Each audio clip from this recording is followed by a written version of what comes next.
Innal hamdalillah nahmaduhu wa nasta'inuhu wa nastaghfiruh wa na'udzu billahi min syururi anfusina wa min sayyiati a'malina. May yahdihillahu fala mudhillalah wa may yudlil fala hadiyalah.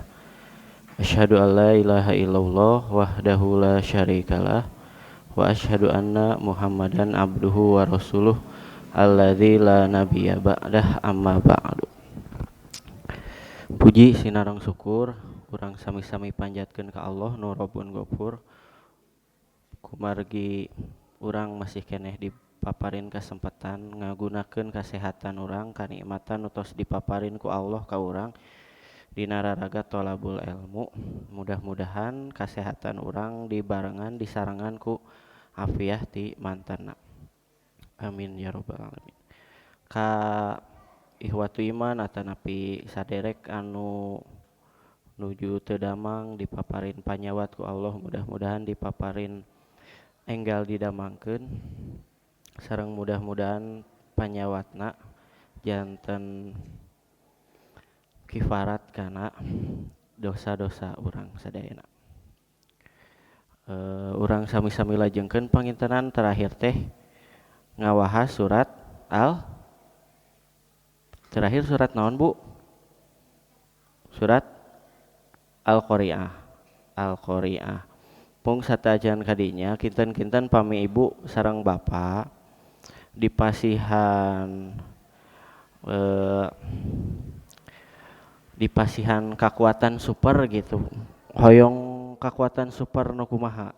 Hoyong siga Superman tiasa ngapung kuat ditembak terus teh socana naon? Socana ngayeukeun laser gitu. Atanapi pami dipaparin kekuatan super hoyong tiasa lompat gancang gitu. Supados bilih aya nu nagih hutang janten tiasa kabur gitu. Atanapi kuat ungkat angkut naon gitu. Atanapi kuat nahan kaera misalkeun teh. Kinten-kinten pami dipasihan kekuatan super, ibu sareng bapak hoyongna naon? Hoyong naon siga Superman, sapertos Spiderman atanapi. Nah, dina terem agama Islam aya nu disebat karomah. Karomah teh kaistimewaan anu Allah maparin kaistimewaan eta ka jalmi anu soleh. Biasana disebutna atanapi kaistimewaan eta teh dipaparin ka wali gitu, wali Allah anu jalmi anu caket sareng Allah gitulah. Pami di urang mah da langki ngabahas perkawis ieu janten asa aneh gitu. Tapami dina bahasa nu sanes mah karomah teh hiji hal anu istimewa pisan. Pami hiji ulama ngagaduhan karomah sapertos misalkeun punten aya hiji ulama anu kawentar pisan, terkenal pisan nuju nulis kitab. Lajeng kaleresan nuju nulis kitab teh lampu bumi na teh aliran mun urang mah gitu. Pan janten sesah nulis dina kaayaan poek, tapi ulama eta saurna kengeng karomah ti Allah tug dugikeun ka pas lampu bumi na aliran Allah maparin kaistimewaan ka anjeunna pulpen anu dianggo nulis ku anjeunna teh mengeluarkan cahaya gitu. Tah saur para pengikutna, saur umat-umatna teh ulama ieu ngagaduhan karomah kekuatan super teh gitu. Tah eta nu di pilari ku umat muslim ayeuna pami istilahna mah riadoh gitu. Pami latihan, pami ibadah saurna hoyong kengeng karomah mah seueur zikir salah sawiosna. Maka aya nu jalana teh ku seueur zikir nyebatkeun la ilaha illallah 1000 kali, maca kulhu 1000 kali sareng saterasna. Tah hiji waktos aya anu guguru ka Syekh Abdul Qadir Al Jailani gitu. Tantos lami guguruna anjeunna teh naros, Syekh Ari karomah anjeun naon? Salami abi guguru abdi teh teu pernah ninggali anjeun teh ngagaduhan karomah. Ongkoh cenah Sultanul Aulia, ongkoh punten raja na para wali, tapi pas abdi guguru can pernah ninggal gaduh karomah, gaduh kaistimewaan gitu. Waleranna Syekh Abdul Qadir Jailani kumaha harita ngawalerna teh al istiqomatu khairun min alfi karomatin saur Syekh Abdul Qadir Al Jailani teh ente mah fokusna teh kana karomah ti Allah, kumaha carana kengeng ka istimewaan, kumaha carana ngagaduhan nu nembe kekuatan super batan manusia anu sanes. Tapi saur Syekh Abdul Qadir Al Jailani teh karomah anu kacida punjulna mah al istiqomatu khairun min alfi karomatin. Karomah anu pangpunjulna anu diistimewakeun ku Allah, anu dinilai berharga di payuneun Allah mah sanes panangan atanapi pulpen tiasa bercahaya gitu. Sanes tiasa ninggal nembus tembok atanapi tiasa nyawang waktu ka tukang sanes. Tapi karomah anu paling sae mah al istiqomah, tiasa istiqomah, tetap ranggenek ngajalanan taat kana parentah Allah sareng nyukcruk galur laku lampah Rasul gitu. Tah mudah-mudahan ibu sareng bapak rekan-rekan di dieu ku istiqomahna ngaos, unggal dinten aya, unggal minggon aya, unggal bulan aya, eta teh insyaallah tos ngengengkeun karomah anu kacida ageungna. Malih mah bade 1000 kekuatan super naon wae ti tiasa ngelehkeun kekuatan superna istiqomah, tiasa konsisten teh eta hal anu luar biasa. Matakan tinimbang parentahna urang teh kedah iman ka Allah, kadituna lajeng sumas takim gitu. Tiasa istiqomah teh sakali deui karomah anu kacida luar biasa nah gitu. Mudah-mudahan urang sadaya ku ngaistiqomahkeun diri, ku maksakeun sok sanaos rada ka barengan kawitna mah sareng rasa males, sareng rasa hoream gitu. Tapi maksakeun mangkat ka masjid kanggo tolab ilmu eta anu dinilai sae berharga di payuneun Allah Subhanahu wa taala mah gitu. Tah urang teraskeun bahasan urang perkawis surat Al-Qari'ah. A'udzubillahi minasyaitonirrajim. Bismillahirrahmanirrahim. Al-Qari'ah. Mal Qari'ah wa ma adraka mal Qari'ah. Surat Al-Qari'ah ieu dibuka ku Allah ayat hijina ku nyebatkeun Al-Qari'ah. Al-Qari'ah teh kurang tos pada terang ari Al-Qari'ah anu dimaksad Al-Qari'ah di dieu teh nyaeta naon Pak Bu? Nyaeta qiyamah yaumul qiyamah, hari kiamat. Mung cobi urang review ulang, urang emot-emot deui. Nah, dina surat Al-Qari'ah Allah ngagambarkeun hari kiamat teh ku kecap Al-Qari'ah gitu. Kinten-kinten emot keneh teu Bu? Pami Al-Qari'ah teh isim naon? Isim maf'ul atawa isim zaman? Isim maf'ul atau napi isim zaman? Isim fa'il. Al qari'ah fa'ilah. Berarti orang pami terang ya teh isim fa'il, berarti terang huruf asli teh nu mana, huruf tambihan teh nu mana gitu. Panan kamari tos di pami al qari'ah teh isim fa'il sami sarang wajan al fa'ilah gitu. Tah huruf asli teh fa ain lam gitu. Pami al qari'ah isim fa'il berarti orang terang huruf aslina naon? Huruf aslina naon?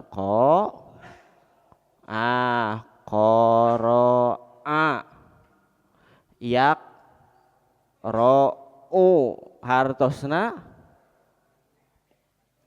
naon? Emot keneh teu tepan mengetuk qoro'a teh kade benten pami qoro'a mah mengetuk, pami qoro'a membaca gitu. Pilih yang kena al qari'ah teh al qari'ah nyangkina kumargi nuju rame dina sosial media aya ustad nu nyebatkeun al qari'ah teh saleresna bukan hari kiamat tapi tina al qari'ah cenah. Al qari'ah dalam hartosan ieu janten si ustad eta mah ngahartosan al qari'ah teh pami al qari'un teh yang membaca ditambahan ta marbutoh berarti perempuan yang membaca cenah kitu. Kumargi si ustad eta tibalik a sareng a pami qoro'a mah mengetuk, qoro'a mah membaca gitu. Kade tong lepat ngaosna gitu. Pami dina ayat ieu mah nu disebat naon nu disebatna teh qoro'a gitu, sanes qoro'a. Tah pami qoro'a hartosna mengetuk al qari'ah ku urang ditafsirkeun hari kiamat. Nah, patarosana naha hari kiamat di dieu di Arabkeuna atanapi nami lain teh al qari'ah. Padahal asal hartos al qari'ah mah kedahna berarti al qari'atu kedahna diterjemahkeun naon ku urang? Al qari'atu teh ku urang pan diterjemah al qari'ah hari kiamat, tapi pamininggali kana makna dasar ieu kedahna al qari'atu teh dihartosan naon ku urang? Yang wanita yang mengetuk gitu. Tapi naha dihartoskeun hari kiamat. Cobi emot keneh teu Bu? Kumargi al qari'ah hari kiamat teh engkena taqraul quluba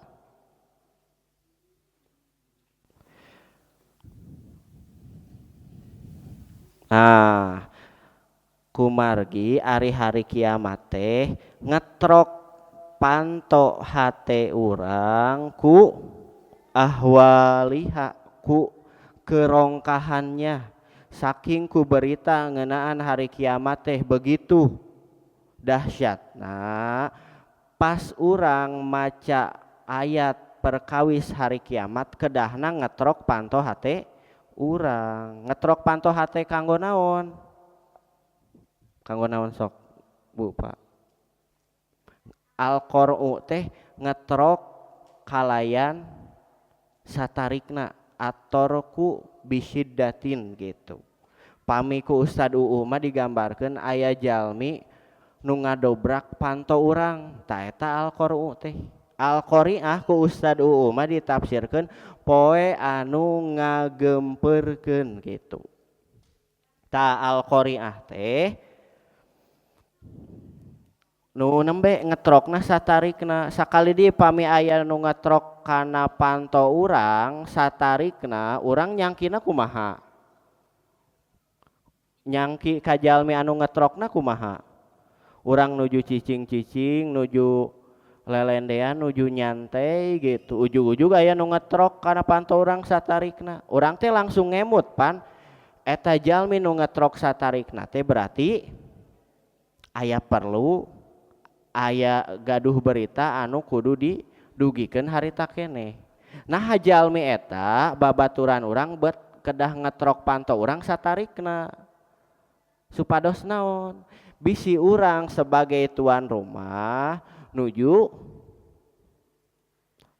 obo nuju tidak sadar mata ku babaturan urang teh diketrok satarikna kusabab abdi teh ceuk nu ngetrok satarikna teh kusabab abdi teh gaduh berita penting nu kedah didugikeun ayeuna maka abdi ngetrok satarikna teh ngameh nu gaduh bumi langsung keluar gitu langsung sadar lamun teh mah keur obo langsung hudang gitu maka pami hari kiamat ku Allah disebut Al-Qari'ah berarti Allah teh nuju ngetrok panto hate urang satarikna supados naon supados hate urang sadar nu tadina lalai nu tadina talangke nu tadina teu ngemutan yen hirup teh moal salalawasna di dunia aya tungtungna janten sadar oh sagala rupa bakal aya tungtungna bakal aya maotna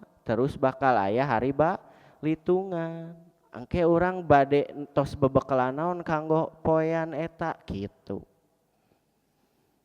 emutan deui aya teu jalma urang misalkeun teh kantos teu ngetrok bumi babaturan satarikna tapi babaturan urang teu kaluar-luar bumi kantos teu urang teh tos ngagedor pantona teh satarikna eta babaturan urang teu kaluar-luar bumi padahal aya di bumi ninggal sendalna aya di bumi kumargi naon tah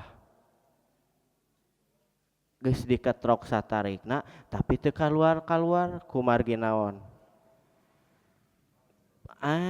torek meureunna nuju pingsan atawa paeh ka dituna boating nalika Allah ngetrok satarikna panto hate urang ku cara ngobrolkeun hari kiamat hate urang teh henteu sadar-sadar henteu kageuing cingcirining berarti hate urang teh pae torek gitu maka urang aya dina posisi nu mana jalmi nu mana nalika Allah ngobrolkeun hari kiamat ku kata Al-Qari'ah urang teh janten jalma anu kageuing teu atanapi janten jalma anu pae hatena dek diketrok satarikna kumaha wae oge henteu ka geuing-geuing kitu kamari teh pami telepat dugi dinya tah urang teraskeun di kana ayat katilu teh wa ma adraka mal qari'ah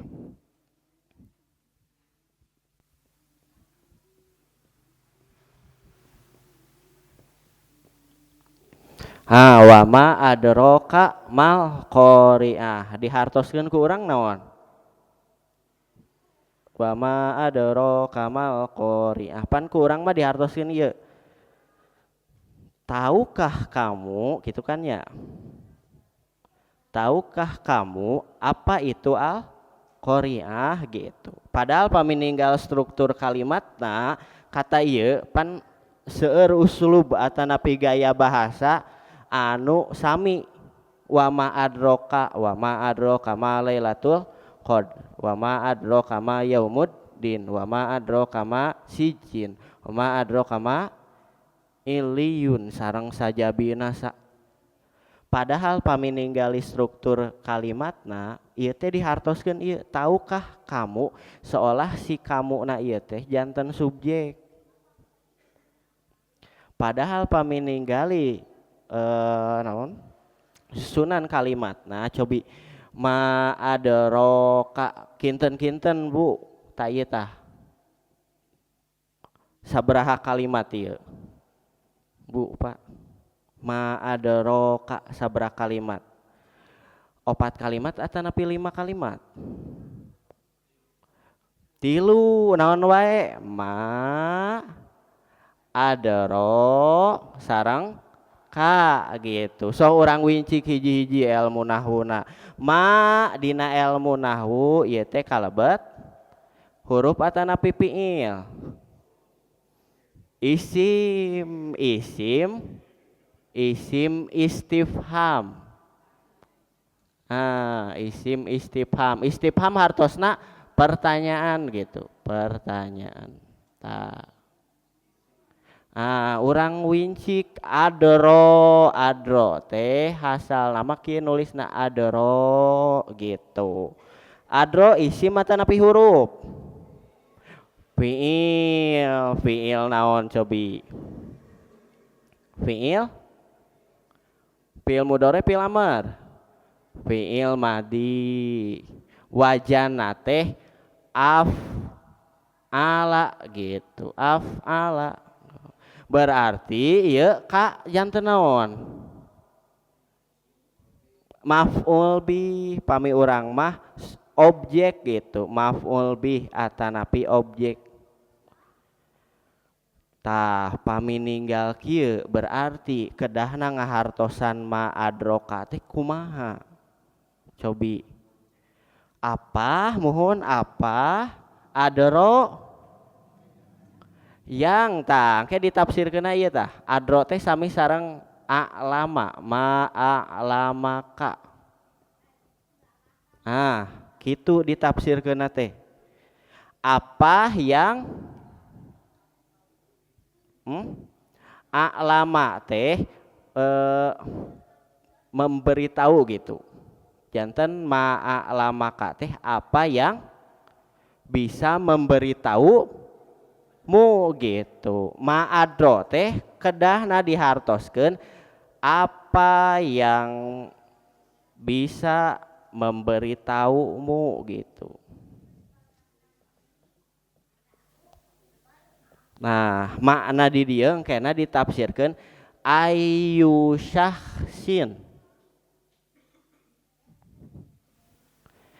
Jalmi mana janten wa ma'adroka teh saleresna cocokna punten sanes ngobrolkeun ieu teh lepat mung ieu mah disingkat panginten ku nu narjemahkeun teh mung pami sakaterang sim kuring mah ninggal tina penjelasan ieu wa ma adroka teh ditafsirkeunna ayyusyahsin ma a'lamaka.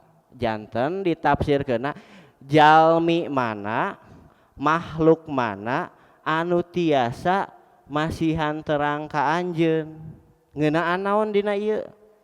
Ngeunaan al-qari'ah, ngeunaan hari kiamat. Janten patarosan ti Allah, jalma mana sok urang sebagai pembaca pas maca wa ma adroka mal qari'ah, salaresna Allah teh nuju naros ka urang teh emang makhluk mana anu bisa ngabejaan maneh ngeunaan hari kiamat teh irahana kajadianna kumaha, harongkah naon anu bakal kaalaman ku urang kena gitu.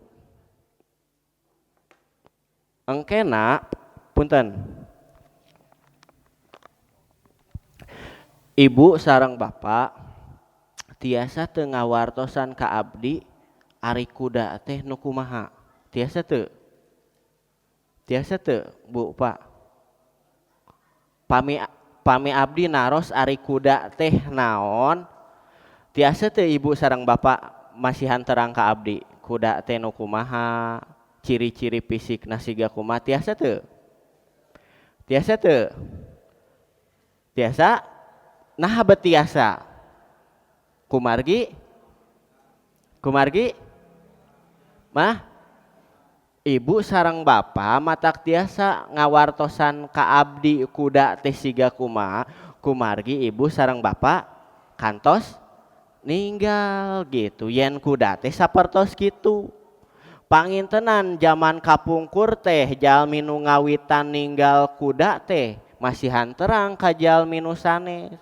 Kuring tadi ninggali aya sato sukuna opat aya buntutan jeung sajabana ngagambarkeun kuda ka jalma anu teu apalin can pernah ninggal gitu. Kukuring teh di ngaranan weh kuda.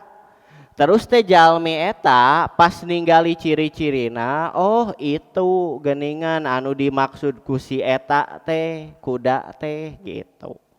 Ta nalika masihan terang ibu bapa masihan terang ka abdi sesuatu, berarti eta teh kumargi ibu sareng bapa teh sateacana kantos ninggal, kantos terang. Nu disebut kuda teh naon, nu disebut bala-bala teh naon, nu disebut gehu teh naon, nu disebut baso teh naon.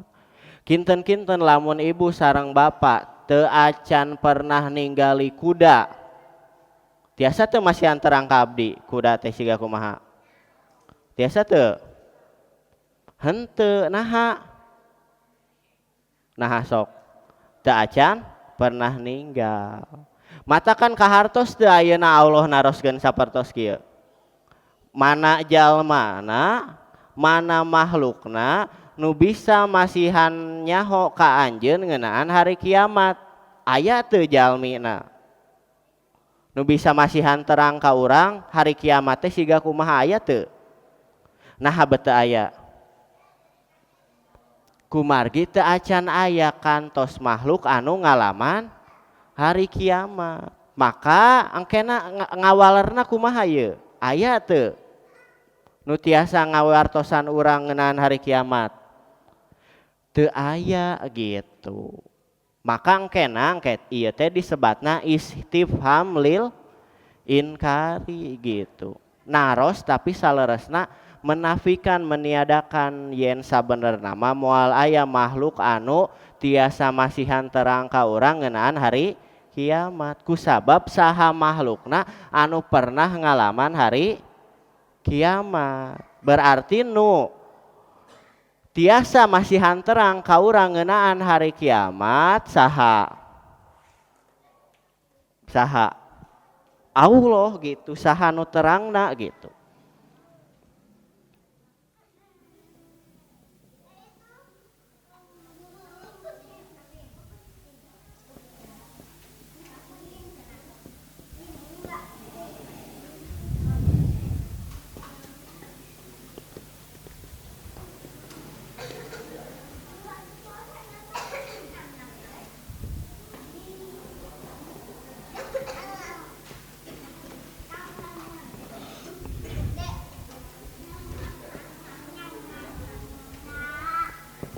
Nah, dina Isyraqat Qur'aniyah jilid 2 halaman 210 anjeunna Salman Al-Audah teh nafsirkeun wa ma adraka mal qari'ah teh seolah ayat ieu mengisyaratkan yusiru ila anal qari'ata bahwa hari kiamat itu fauqa mustawa idrokil insani wa aqlihi wa fahmihi, bahwa hari kiamat itu pengetahuan orang perkawis hari kiamat, harina iraha, bulanna bulan naon, tahunna tahun naon, kajantenana kumaha, eta teh sadayana pauko mustawa idrokil insan, di luhureun level pengetahuan manusia. Maksudna sakalah kumaha urang mikiran kiamat teh kajantenana tahun sabaraha. Misal ayeuna nuju rame pembahasan akhir zaman, teras aya nu nyimpulkeun ningali dina tanda-tandana hari kiamat teh tahun sekian misalkeun teh.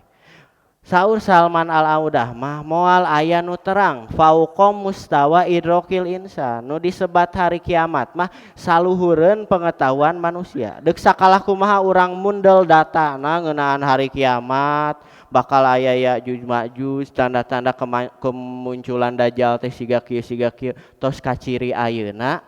Terus we diprediksi oh tahun sakitu kiamat teh. Moal aya nu terang innama ilmuha indaullah, anu terang teh ngan wungkul Allah gitu.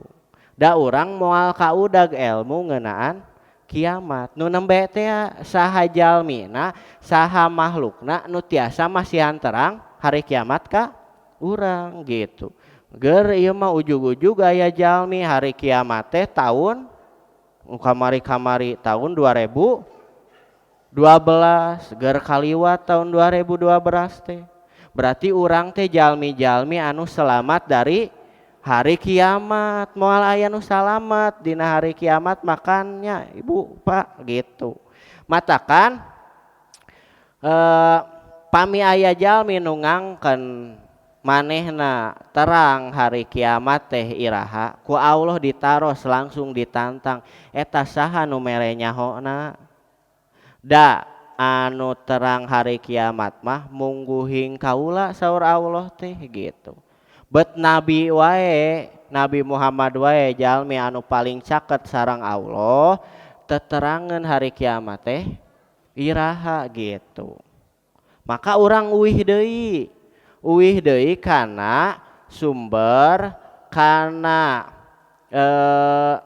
jalmi atanapi punten kana sumber anu terang hari kiamat teh kumaha-kumahana nya urang uwih deui ka Allah anu tos maparin terang ka urang hari kiamat teh sapertos kumaha gitu. Tah ayat salajengna ku Allah teh dipasihan gambaran mung dua gambarana. Yen sabagian kajantenan hari kiamat sanes hari kiamat sagemblengna dipasihan dua kajantenan diantawis kajantenan rongka hari kiamat dina Al-Qari'ah disebatkeun dua ku Allah. Nu kahiji yauma yakunun nasu kal farosil mabsus dina poean eta saking kurongkahna manusia saperti al farosil mabsus saperti kurang dihartoskeun naon al faros seperti kupu-kupu yang berterbangan. Faros teh pamidina bahasa Arab mah al hasyarot allati tatato yaru haulanar. Janten al hasyarot pami aya lampu sok aya naon mun di bahasa urang mah sadisan siraru gitu anu resep kana lalampuan we gitu serangga anu resep kana nu caang siraru atanapi rametuk gitu. Tah al faros teh sapertos kitu pami cindak nama digambarkeun ku Rasul dina hadisna riwayat Bukhari sareng Muslim ti Abu Hurairah yen innama masali wa masalun nasi kamasali rojulin istauqoda naron gitu. Yen perumpamaan kuring sareng jalma nu sanes teh urang tulis panginten.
Taku Rasul digambarkeun al faros teh sapertos kieu saur Rasul innama masali perumpamaan aku wa masalun nasi sarang dan manusia yang lain kamasali rojulin istauqoda naron sapertos hiji jalmi anu anu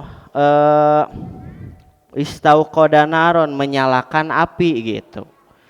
Tah saur Rasul perumpamaan abdi sareng manusia sanes teh siga aya hiji jalma anu menyalakan api falamma adoat mahaulahu nalika seuneu eta nyaangan sabudeureunana ja'alal farosu taku Rasul disebatkeun al faros ja'alal farosu teh nu kumaha wa hadhihi dawabu allati taqau finnari al faros teh termasuk serangga anu allati taqau finnari sok kabitaku cahaya ku nu caang sakur-sakur nu caang ku serangga ieu mah disampeurkeun gitu. Panan zaman ayeuna mah ku lampu tapi zaman kapungkur Rasul eta mah seuneu matakan nalika aya serangga anu kabita ku cahaya seuneu serangga eta henteu sadar nyampeurkeun seuneu eta terus kaduruk paeh weh kitu. Tah yaqona fiha serangga-serangga anu sok kabita ku cahaya seuneu teh yaqona fiha mulai nyaketan seuneu eta mulai ngadeuketan seuneu eta kitu. Wajah ala rojulu yanziuhunna tapi jalmi ieu teh anu menyalakan api teh yanziuhunna ngahalangan serangga eta ngameh henteu asup kana seuneu gitu. Dihalangan, disieuhkeun, digebahkeun ngameh teu ka asup kana seuneu. Tapi wayaglibna wayaktahimna fiha si serangga-serangga eta teh keukeuh we ngadeuketan seuneu eta gitu. Saur Rasul teh wa ana akhudun bihuzazikum anin nari. Tah kuring teh tugasna nyieuskeun anjeun ngameh henteu tigebrus kana seuneu gitu. Ku kuring teh disieuskeun ngameh teu tigebrus kana seuneu naraka. Siga serangga nu tadi disieuskeun ku jalma eta. Wahum yaktahimuna fiha pami dina riwayat nu sanes mah wa antum tafallatuna fiha. Tapi geus disieuskeun geus digebahkeun teh keukeuh we anjeun teh tigebrus kana seuneu eta gitu. Maksudna seueur jalmi anu ku Rasul teh diwartosan tong kadinya eta teh seuneu bakal ngaduruk urang, bakal nyilakakeun urang. Tapi jalmana keukeuh peuteukeuh siga serangga nu tadi antukna manehna nuturkeun hawa nafsu teu nurut ka Rasul. Tungtungna naon? Ngagebrus kana seuneu naraka gitu. Tah digambarkeun ku Allah teh dina poean Al-Qari'ah dina poean hari kiamat manusia teh siga rametuk siga kukupu anu al-mabsus ting paburencai tepuguh tujuan tepuguh laratanana gitu. Nah kinten-kinten katawis ku urang kabayang ku urang maksudna naon cobi? Naha manusia dina ayat ieu disarimbakeun sareng kukupu atanapi ramatuk anu ting paburisat tepuguh laratanana tepuguh arahna gitu.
Nah aya nu nafsirkeun janten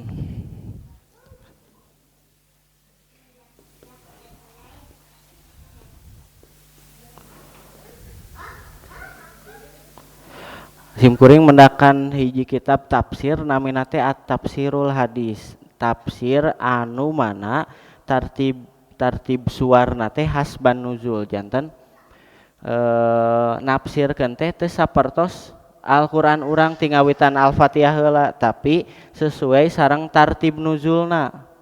Lungsurna ayat atanapi surat zaman Rasul teh naon heula tah nu ditafsirkeun ngawitan teh eta heula berarti dina kitab tafsir ieu mah nu ngawitan ditafsirkeun teh surat Al Alaq kumargi surat Al Alaq nu ngawitan lungsur tah teras-terasan kitu.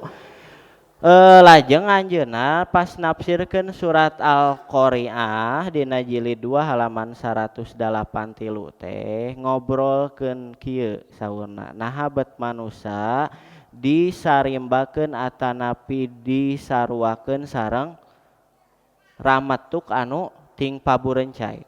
Saur anjeunna wa tasbihun nasi bil farosil mabsusi wal jibali bil ihnil manfusi nyaruakeun nyarimbakeun manusia jeung ramatuk anu paburencai jeung gunung jeung nyaruakeun gunung jeung kapas anu katiup berterbangan mustamadun min ma'lufatin nasi wa mudrokatihim eta teh dicandak tina kabiasaan jeung pengetahuan manusia.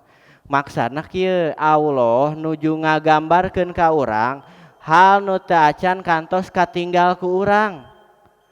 Tah kumaha carana ngagambarkeun hal atanapi pengetahuan anu urang teu apal ngameh kagambar. Tah Allah mah punten nurunkeun derajatna ngameh sabanding sareng manusia. Manusia ieu kagambarna naon hal nu rongkahna siga kumaha. Tah matak Allah dina surat Al-Qari'ah ngagambarkeun manusia siga ramatuk anu ting paburencai teh sapertos kumaha tah kieu. Afal farosu daimul ittirobi wa tahwimi wal intisyar. Saur Muhammad Az-Zahdarwadah pengarangna teh ari ramatuk mah daimul ittirob tuluy-tuluyan goncang tuluy-tuluyan ittirob teh teu daek cicing gitu. Wat tahwim jeung tuluy-tuluyan tahwim mengelilingi berputar gitu. Wal intisyar jeung sumebar maksudna manusia disarimbakeun jeung faros dina hari kiamat teh sifatna sapertos kieu.